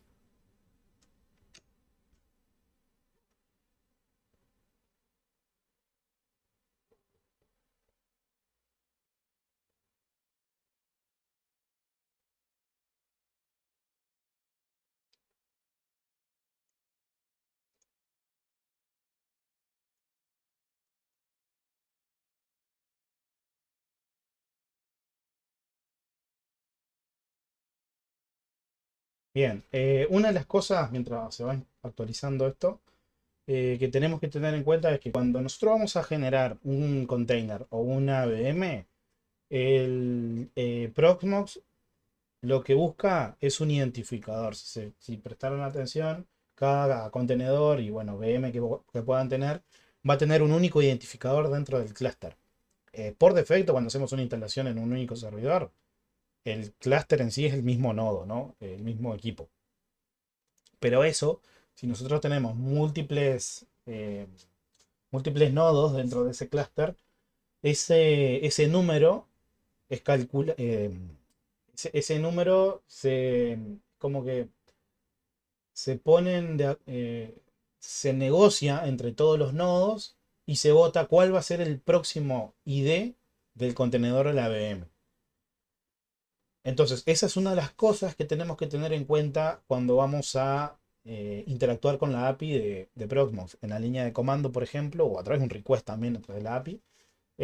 Tenemos que tener en cuenta de que necesitamos saber, si queremos crear un contenedor o una VM, el ID que le vamos a tocar. El ID que le tenemos que utilizar en Proxmox. Ese ID nosotros lo podemos hacerlo al azar. O podemos dejar de que Proxmox lo gestione y nos diga, bueno, mira, este va a ser el siguiente ID de la siguiente VM o del siguiente contenedor. Eh, ¿Cómo lo hace a eso? Bueno, existe un archivo. Bueno, mientras se actualiza. Existe un archivo, yo lo voy a abrir acá. Existe un archivo que está dentro del path. cluster. Cluster. Bueno, como no estoy dentro existe un archivo que nos da el ID. También existe un comando.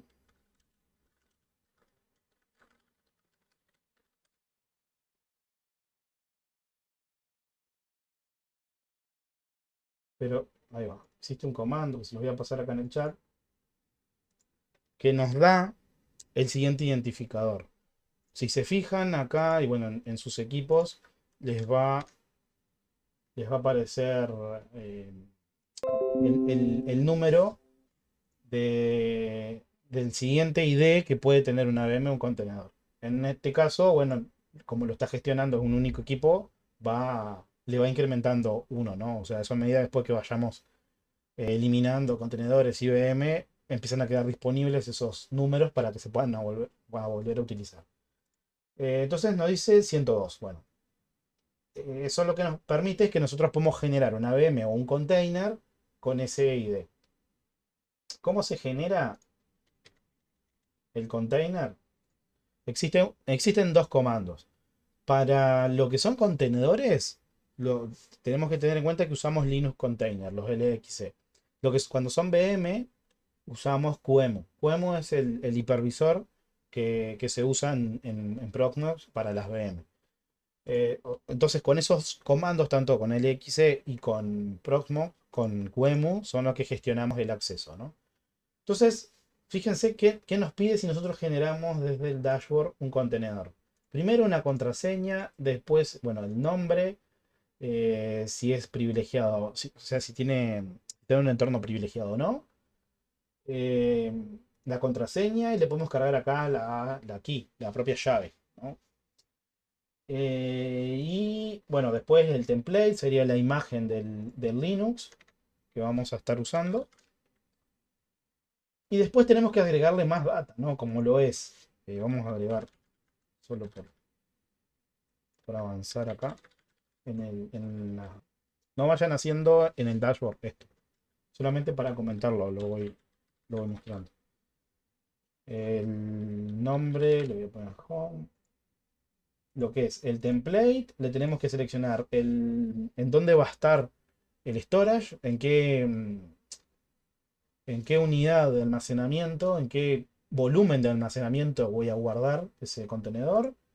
Y después el tamaño que le voy a dar a ese volumen, la cantidad de núcleos de la CPU, la cantidad de memoria, lo que haga referencia a networking, que es la dirección IP, los DNS, gateway, etcétera, ¿no? Y DNS, bueno, las configuraciones de DNS y por último confirmar. Con todo esto podríamos ingresar el contenedor desde el dashboard. Existe un comando. Bueno, el primero es identificar el número. Igual lo podemos nosotros, si sabemos que no existe cierto número, lo podemos especificar nosotros ese número. Entonces para eso vamos a crear un contenedor. Para eso con el comando pct. Esperen que voy acá. Así se ve mejor.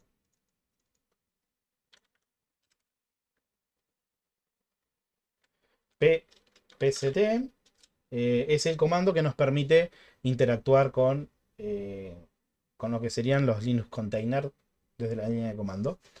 Y acá vamos a crear un contenedor.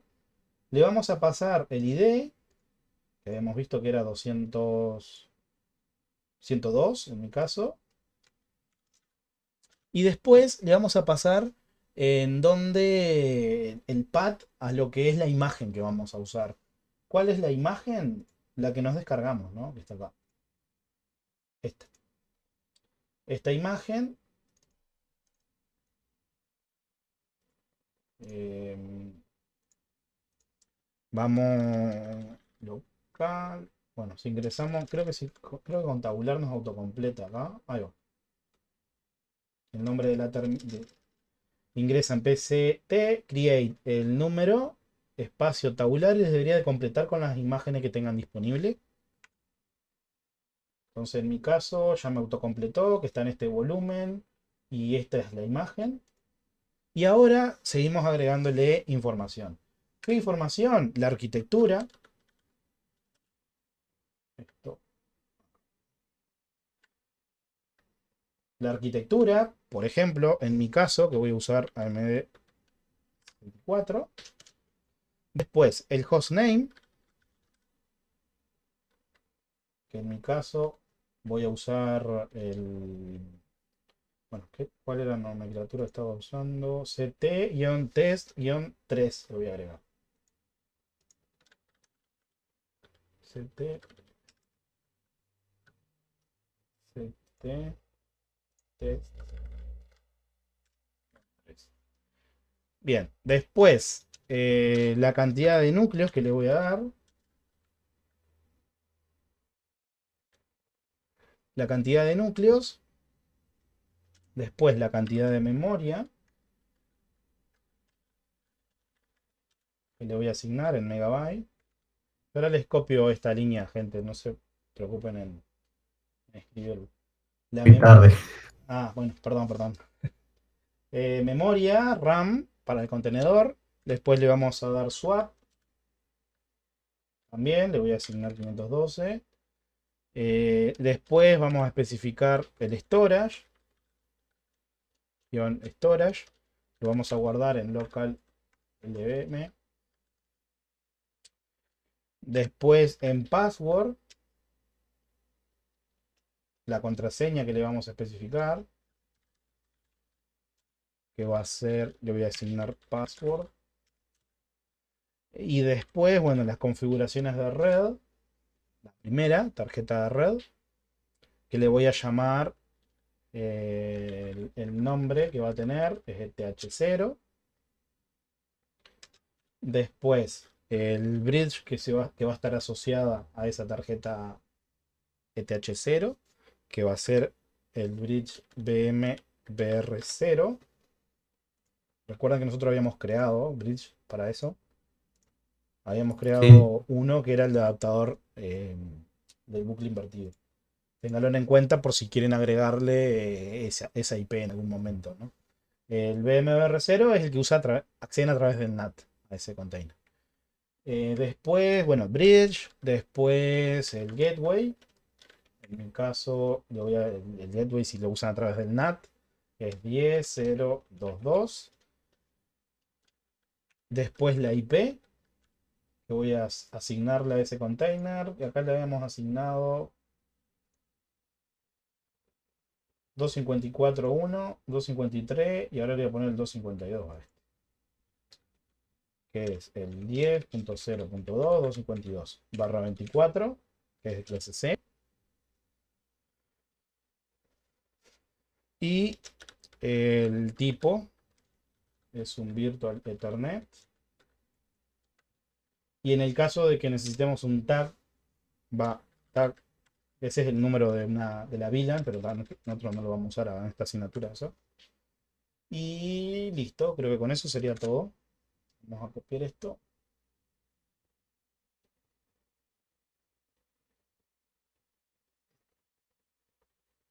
Dice value B, BV. Ahí va. Me quedó.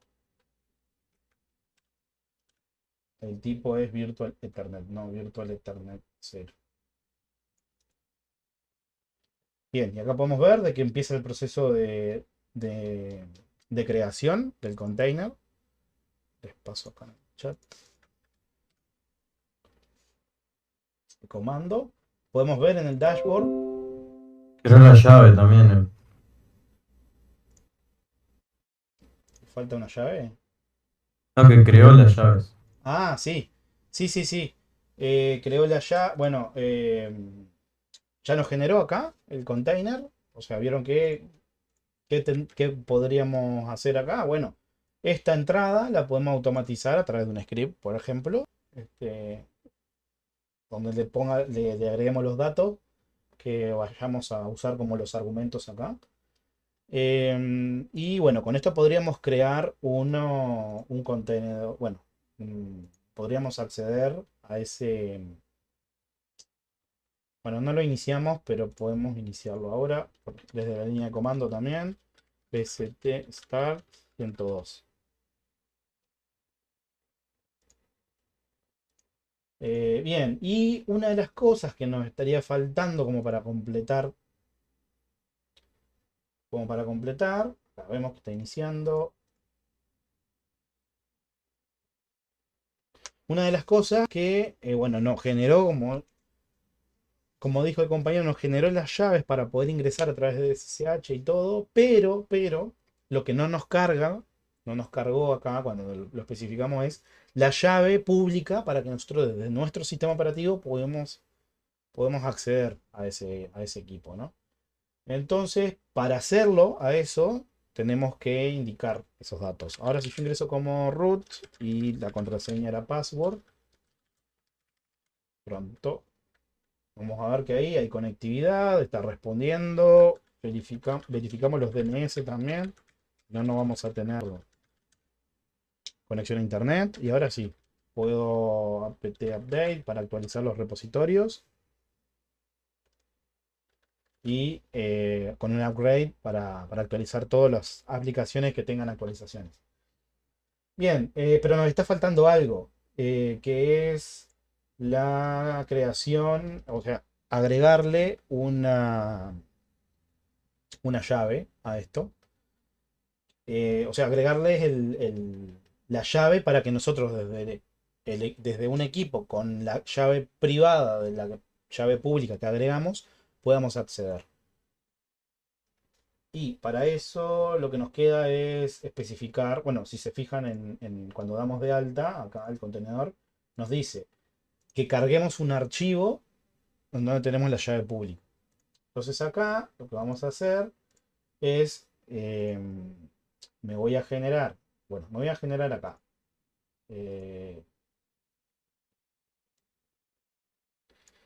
Para pasarle y ya terminamos con esto.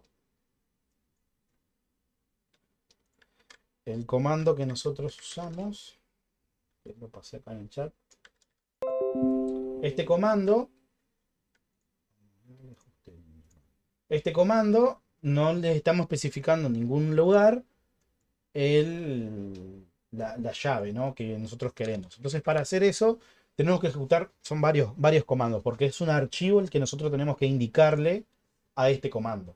Si miramos la documentación, acá hay un atributo, hay un argumento que se llama SSH, SSH, sí, SSH-public file, public key, igual, y acá el archivo. Pero no les podemos especificar en RAW ahí el contenido de la llave. Entonces lo que hacemos es como si fuera un script esto, ¿no? Hacemos un script que diga, bueno, echo, le agregás la llave. Yo lo que voy a hacer es esto. Digo, bueno, agregale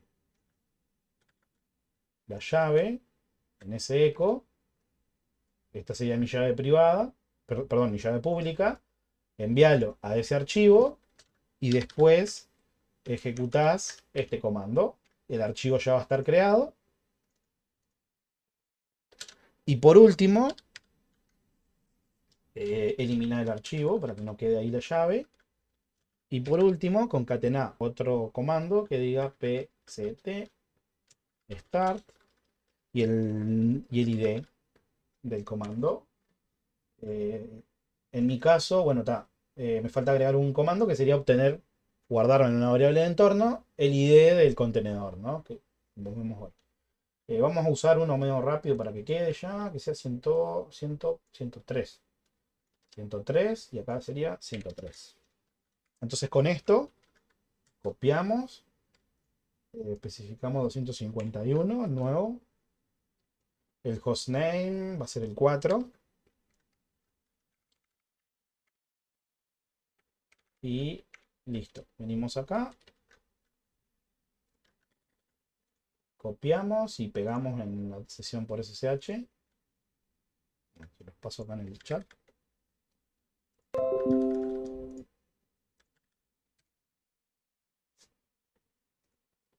Bueno. En realidad les voy a pasar esto sin la llave, ¿no? O sea, no me acota el chat. Así que ustedes péguenle sustituyan estas dos llaves, estas dos comillas, y agréguenle ustedes el ID, la llave pública que ustedes tengan. Bueno, está, Ulises, terminamos hoy, ya se nos voló la hora. El viernes presentamos Laboratorio 1, arrancamos con protocolos de archivos y vamos a instalar Envy en estos contenedores que acabamos de, de crear ahora. Y está, por hoy, gente, nos estamos viendo. Abrazo, profe.